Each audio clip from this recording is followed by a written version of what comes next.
Israel. In fact, it was Britain's subsequent carving out of 2/3 of the mandate of Palestine into the country of Transjordan as a separate state to be ruled by the Hashemite tribe, and the juridical exclusion of Jews from this new entity that represented the gross violation from the agreed-upon legal arrangement. Jordan's constitution, even to this day, specifies that a Jew may not become a citizen of Jordan. This is a despicable racist clause, by the way, that I invite you to consider what the outcry would be if other countries had rules like this. In other words, a Hindu, a Christian, obviously a Muslim can be a citizen of Jordan, but not a Jew. So that's 2/3 of the mandate carved out, although Britain, which was given the mandate by the League of Nations, had no authority to carve it out. In fact, settlement by Jews on all the land was encouraged, but this was an area, 2/3 of the mandate, that was now becoming, to use the German term, Judenrein, free of Jews. Though the League of Nations ceased to exist after World War II, the established right of Jews to live in the territories of Palestine remained in effect. When the UN was created in 1946, its charter specifically preserved the existing mandates of the League of Nations. 1 year later, in Resolution 181, the UN recommended the partition of the 1/3 of the mandate that remained after the illegal hacking off of Jordan by Britain. That 1/3 is today, essentially, today's Israel plus Judea Samaria. Though the resolution, like all actions of the General Assembly, lacked legislative authority and thus did not vest territorial rights in either Jews or Arabs, it did express the wishes of the international community, or at any rate, most of the international community, for partition of any part of Palestine to allow for a Jewish-run state was, as I'm sure many of you know, rejected from the beginning by the neighboring Arab states. As Israel prepared to declare its independence, the forces of Egypt, Iraq, Lebanon, Syria, and Saudi Arabia made ready to invade, hoping to strangle this nascent Jewish state in its cradle. This act of aggression miraculously failed, but it did result in Jordan's forcible acquisition of the West Bank, in direct violation of the UN Partition Resolution and of the UN Charter. Jordan went so far as to purport to annex Judea and Samaria into Jordan. But between 1948 and 1967, when Jordan occupied the West Bank, only 2 UN member states in the entire world, Great Britain and Pakistan, only 2 UN member states recognized Jordan's sovereignty over the area. Indeed, even while asserting its claim over the West Bank, Jordan insisted that the dividing line established in 1949 was not an international border, but was rather, in the words of the Armistice Agreement, quote, a provision dictated exclusively by military considerations, a truce line, in other words. For more than 1,000 years, in other words, the only administration which ever prohibited legal Jewish settlement in Judea and Samaria, for more than 1,000 years, the only administration which ever prohibited legal Jewish settlement in Judea and Samaria was the illegal Jordanian Occupation Administration, which declared that the sale of land to a Jew was henceforth a capital offense, as the Palestinian Authority has since claimed.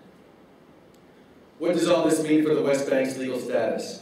According to Sir Elihu Lauterpacht, editor of Oppenheim's International Law, no state had sovereignty over the West Bank at the onset of the 1948-1949 war. Israel could certainly not claim sovereignty, since it lacked any de facto control. Jordan could not lay legitimate claim to the territory, since it had been acquired through illegal armed aggression. This is an important point, since the Palestinian Authority's legal claims to the territory are predicated on Jordan having ceded its legal claims to the PLO, the ancestor of Fatah, in 1988. However, international law, as represented by the Palmas case, for example, which allocated one island to the Netherlands against the U.S. protest that it had acquired sovereignty from Spain, the arbitrator noting that Spain could not legally grant what it did not hold. International law has consistently adhered to the classical norm that no one can give that which he does not own. Nor could the UN claim sovereignty over Judea and Samaria, finally, because the 1948 partition was merely hortatory. It was a recommendation. And in any event, the UN Charter contained no authorization for it to assume territorial sovereignty. So Lauterpacht concludes that the British withdrawal from the territory of the Mandate resulted in a lapse or vacancy of internationally recognized sovereignty. In other words, the West Bank was in legal jargon res nullius, a thing belonging to no state. Sovereignty over a res nullius in international law may be acquired by any state that is in a position to assert effective and stable control without resort to unlawful means. I would submit to you that that situation would not exist for any state until 1967. So let me talk about the legal regime following the events of 1967. As a refresher, for many of you, I assume most of you learned this at one point, but it's useful sometimes to remember. On May 15th, Egyptian President Gamal Abdel Nasser sent his troops into the Sinai and massed them on the Israeli border. Syrian troops simultaneously assembled in the Golan Heights. 1 week later, Egypt closed the Straits of Tiran to Israeli shipping and blockaded the Israeli port of Eilat, thus halting the flow of oil to Israel from its main supplier, Iran. Under intense pressure from Nasser, Jordan's King Hussein then signed a defense pact with the Egyptians. At the same time, Algeria, Iraq, Kuwait, and Saudi Arabia also contributed troops and arms to the buildup. About the purpose of these military exercises, there can be no ambiguity.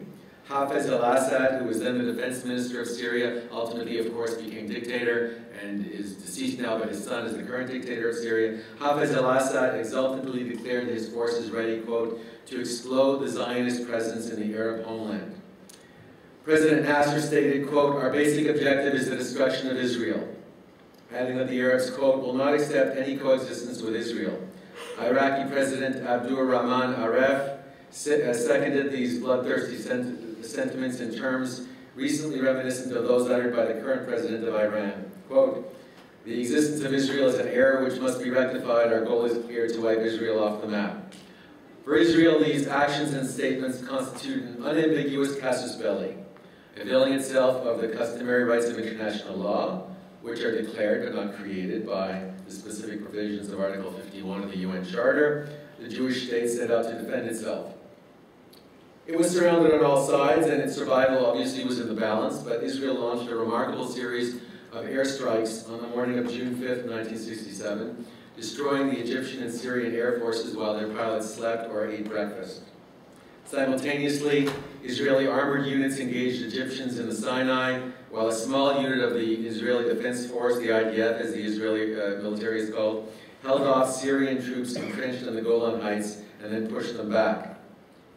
That same day, Israeli Prime Minister Eshkol sent a message to King Hussein of Jordan, promising that Israel would not attack if Jordan stayed out of the fight. But Hussein had been convinced that the Arabs would win, and he rejected the offer. The Jordanian Legion then began shelling West Jerusalem. Jordan also made thrusts westward, including the occupation of Government House in Jerusalem, which had been used by UN observers. Israel retaliated, and within 2 days the IDF had routed the Jordanians and had achieved, in the mind of Israelis miraculously, the reunification of Jerusalem. No less faithfully, the Jewish state, which had initially planned to remain defensive on the Jordanian front, had overrun Jordanian positions throughout Judea and Samaria.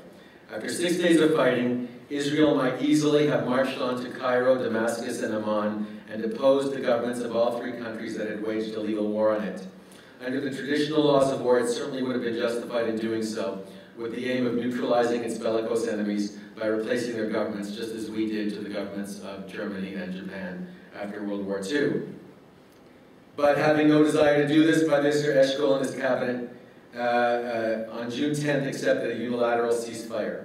At this point, a series of juridical events took place, the consequences of which are quite relevant today.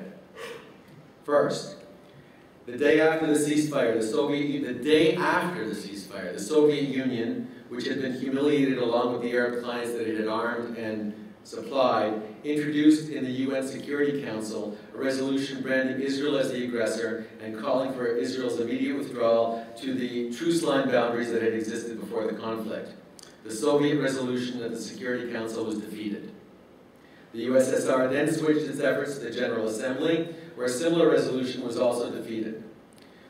The Security Council then adjourned for the summer, and when it reconvened in the fall of 1967, the USSR again tried to submit this resolution to the Security Council, and again it was defeated. The UN was not prepared to demand that Israel return without condition territory that it had taken